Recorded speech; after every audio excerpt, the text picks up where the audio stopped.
Well, good afternoon. Good afternoon.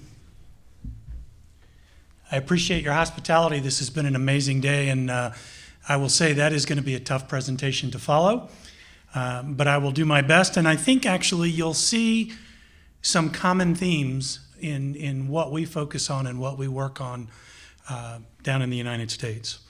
I have an office in Miami, Coral Gables. I live in Maryland, just a little north of Washington, D.C., and I am enjoying the weather here because it's way too hot in Miami. If you want to know what the Alpha-1 Foundation is about, the focus is the mission. And Angela mentioned John Walsh, and John, and as Sandy mentioned earlier, patients got together in 1995 and set out a very clear path as to where the foundation needs to go. And a few years ago, the foundation and the association, foundation primarily focused on research and advocacy on that side, association focused on patient support and advocacy on that side, came together into what is now the Alpha-1 Foundation. But our mission is really where it's all about. We're driving to find the cure, and we are going to support people that are impacted around the world. One of the conversations I had with John early on, in full disclosure, I'm a ZZ, sorry, I'll use my Canadian, ZZ, liver-affected alpha. I was diagnosed in 1997, and I met John Walsh pretty much as soon as I connected with the community. And those of you that know John know that once you've met John, you have immediately volunteered and then are in the queue to move up the chain there. And he very actively kept in contact with me and was very supportive and actually really opened a lot of doors for me. I joined the association board, then in turn the foundation board, and he and I were talking about my transition into this role. Certainly not the opportunity that I was expecting and the way that it happened, but I was very fortunate to have the time that I had with John, and I miss him greatly. But John laid a very clear path as to where we need to go, and his passion was finding the cure. If you ever heard him speak, that word was in his conversation back in the day when cure was a word people were afraid to use. We focus on that, we push that, we drive that, both from a scientific perspective and from a patient perspective. And you just heard words around advocacy that I could not have said better. We have a role in our own disease, and we have a voice that we need to make sure people hear, and that's part of our focus. So that boils down into about 5 chunks, if you would. And that's a technical term, and I'll try not to use too many technical words, but the chunks are research, awareness and detection, support, advocacy, and education. Research I talked a little bit about. There's 2 sides to that for us. One is making sure that we're fueling the scientists with the resources they need to continue their work, but also making sure that we're educating our community as to what research is happening and where there are opportunities to be involved and engaged in that, certainly after an informed consent process. Awareness and detection. We are, as you've heard over and over today, in a rare disease community.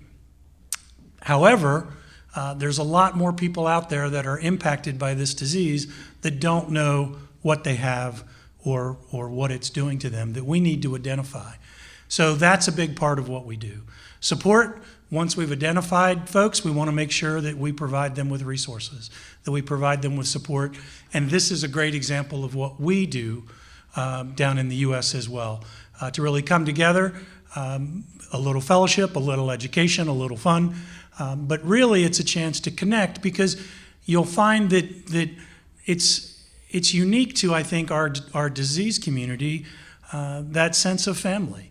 I've been involved in healthcare for 30 plus years, but the Alpha community is very, very special to me, and I travel around a lot, and I find even when I go to different countries, that sense of family continues to be there. And I'm accepted in because I have that ZZ credential, if you would.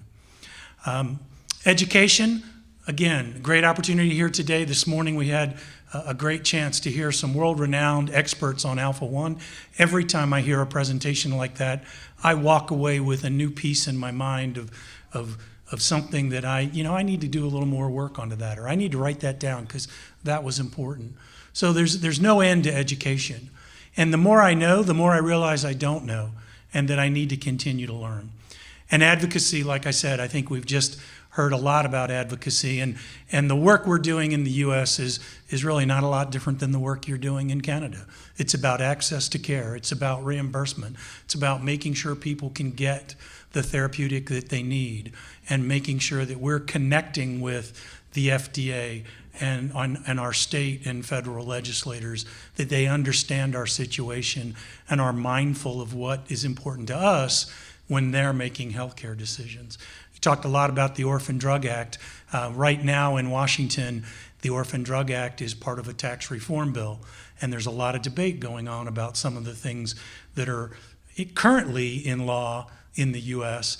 and how will that look when they're finished their tax reform work. So just touching on a few of these topics, we spent $65 million on research worldwide, all over the country. Currently, we have 24 scientists working around the world on a current grant or program for us, and we're really working to drive that cure. There's work in a number of different areas, and both Sandy and Dr. Chapman talked about some of that this morning, so I won't go into it.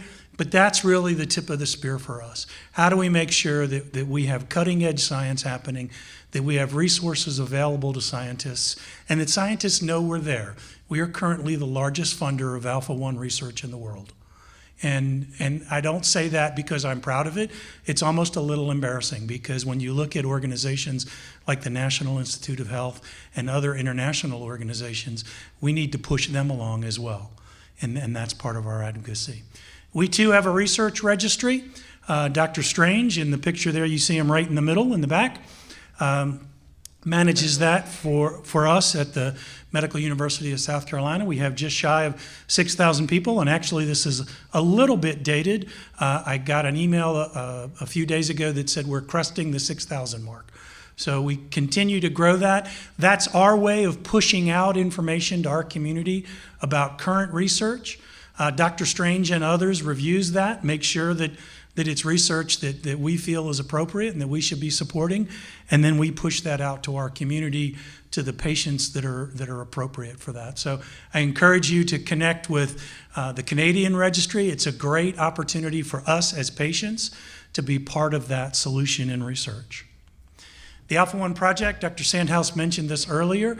It's a venture philanthropy company. It's a for-profit company that's a subsidiary of the foundation. And the design is to spur on small companies in the direction of drug development for Alpha-1. And you see some of the people that we're partnering with. Jean-Marc Quash is the president and CEO. And we actively go out and search for opportunities to make I wouldn't say huge investments, but significant investments in their company. But the other thing that we bring to them is our voice into their process. We're happy to go with them for their meetings with the FDA. We're happy to connect them with key opinion leaders in our community and really work to open doors for these companies as they continue their journey to drug development. It's a long path, and the Alpha-1 project is really a way we see to expedite that process a little bit faster to get to a cure. Awareness and detection is a big part of what we do, and Dr. Sandhouse showed the picture of the icebergs, and I think that's a great analogy. No matter how you slice that, whether you're looking at the really big iceberg on the top or the really big iceberg on the bottom, there's a lot of iceberg. And we need to make sure that we're pushing that word out there. We work to educate providers, respiratory therapists, nurses, nurse practitioners, primary care physicians, allergy and immunology, pulmonologists, hepatologists. We have 84 clinical resource centers around the US and Canada, Dr. Chapman, that we look to say these are people that we recognize that have expertise in Alpha-1 treatment. So if you are looking for a doctor, those are 84 centers that we feel comfortable referring you to, that you'll get a good answer and you'll make a good connection with a provider there. We are actively involved in scientific and professional conferences. Dr. Sandhouse was just at CHEST here in Toronto. We had a number of people with a booth at ERS, made a lot of contacts there. We go to the liver meeting in DC this year. So we work to really have a presence around clinician and providers, because it's a lot like making sure there's an awareness there, but you have to have that constant reminder. You know, did you test for Alpha-1? Anyone that has COPD in your practice needs to be tested for Alpha-1. My pulmonologist that I see back in Maryland, I ask him that question every time I see him. And his answers are getting better, but he's not where he needs to be yet. So I'm going to keep asking him. And he knows what I do for a living, so he puts up with me. But he said, you know, this is important. And I said, okay, if you say it's important, I'm going to keep asking you till you get the answer right. So it's an area that we need to continue to keep pressure on. As a physician, the exposure you have to Alpha-1 in your clinical training is very small. And it's been said here a couple of times today, what we're learning today is probably more than they got in their training in the brief moments that they got it. So reminding them about the importance of testing, reminding them about, you know, here's an article that just came out that we think is important. You may want to take a look at it. And making sure we have a provider that's willing to have those conversations. Support's a big part of what we do.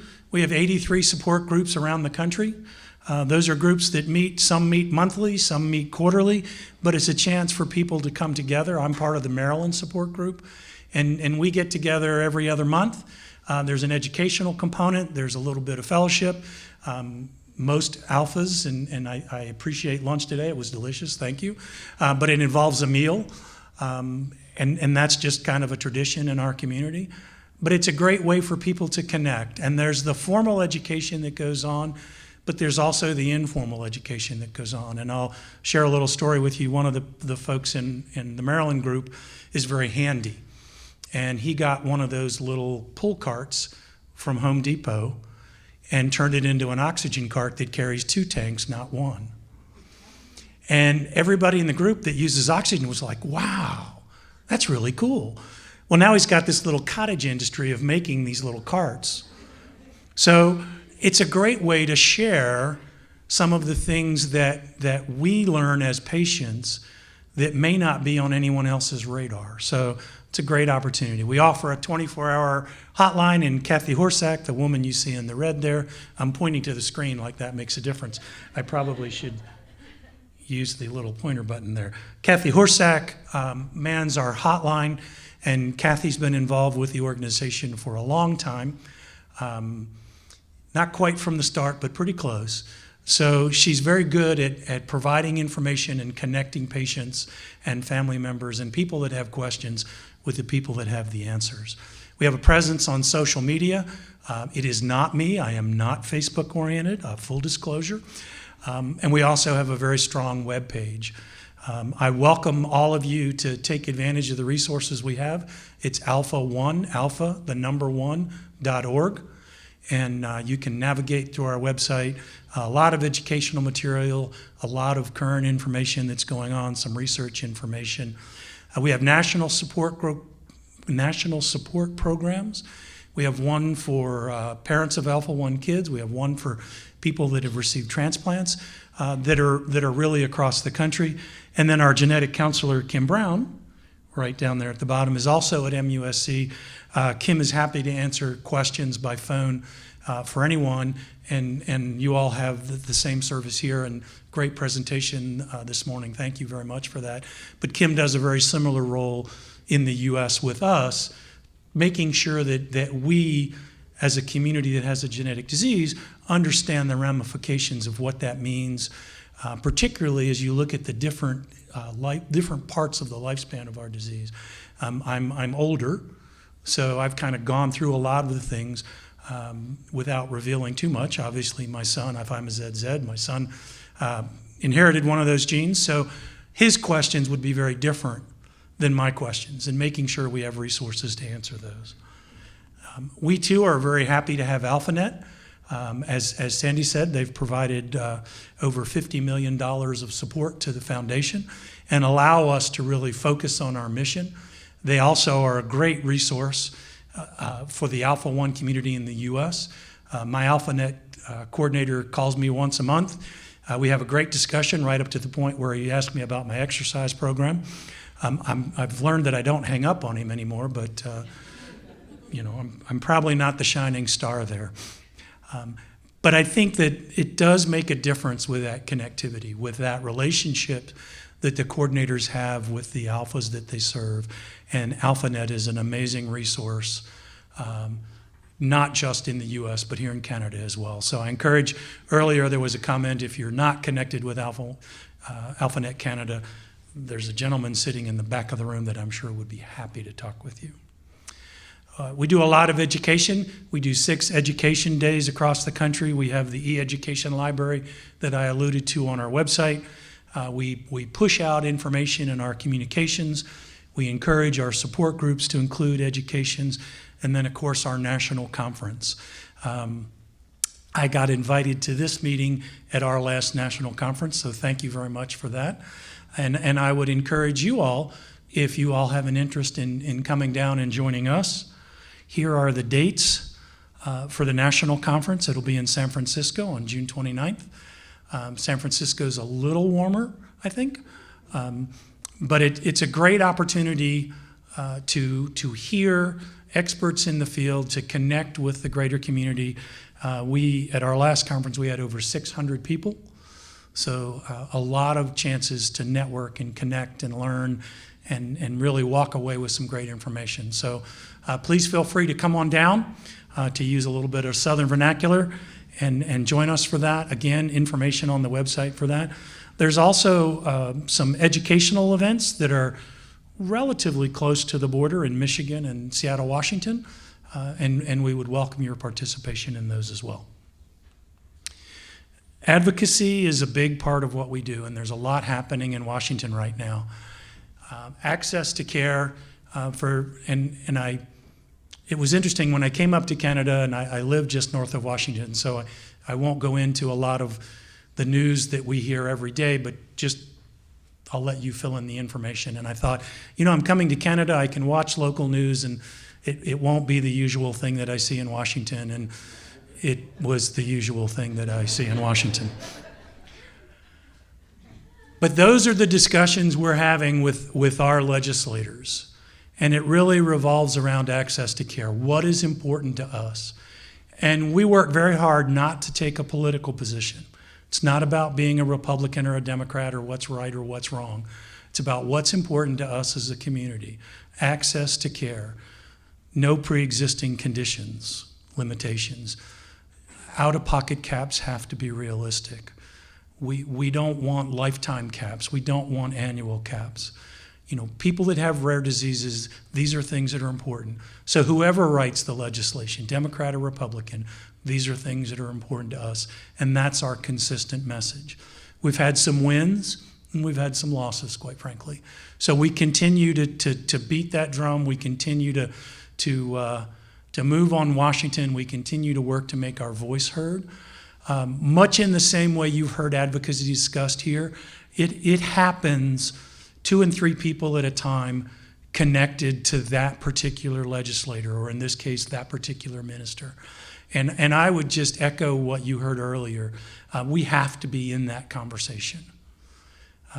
If not for us, for the people in the future. We need to put an end to this disease. We need to make sure people have access to care, and advocacy is the strongest tool we have to do that. So that's my advocacy pitch. I'm not as good as others you've heard speak today, but it's a passion of mine. We also work with the FDA to drive research. We talk about plasma safety with blood product groups in the U.S. We've had a lot of discussion around clinical trial design. We've taken a very strong position on placebo-controlled studies in the U.S. We feel that we have a product that we know works, and people that are on that product should not come off that product to be part of a trial. To date, the FDA supported that position in comment, but we've not tested that water yet. So we're ready to do that. We unveiled a national COPD action plan, of which Alpha-1 awareness and detection is a big part of, over the summer. Like many things you'll see in our country, we develop great plans, but it takes a long time for the resources to get there. So we have a national action plan for COPD, but there's no funding for it. So we continue to advocate for that and also push together the plans. And then, of course, making sure we have good biomarkers and that we're representing the transplant community. So I've just given you about 12 minutes of the Alpha-1 Foundation, and much like you've heard before, there's a lot more to it. But in a nutshell, it comes down to that mission statement. We are driving to find the cure, and we're driving to support the Alpha-1 community worldwide. And the word that I would use in there is people that are affected by Alpha-1, people that are impacted by Alpha-1. If you look, and I'll use my family as an example, I'm the Alpha, I'm the ZZ, but it impacts my wife because she has to put up with me, quite frankly. And I'm fortunate that my liver's kind of holding its own, and my lungs are doing okay, and I'm able to travel and do all these things. But there are still days where I'm not feeling as great as I should, and she's my caregiver. She needs support too. My son is 25, so I'll try and protect him, but you guys do the math. I'm a ZZ. How do I make sure that he has education and that he makes good choices and good decisions as he's working that out? And any of you all that are parents, when you get to 25, good decisions are... But he is. I give him a lot of credit. He spoke to our genetic counselor, and he's making good choices. So I'm very proud of him. But those are the things that are important to us. We're looking at it at a very high level, but we never lose sight of that individual Alpha in the U.S. or around the world. And Honi's going to talk a little bit about Alpha-1 Global, which is part of who we are as well. But it truly is a worldwide commitment. So I'm happy to answer questions. I tacked our web address on there again.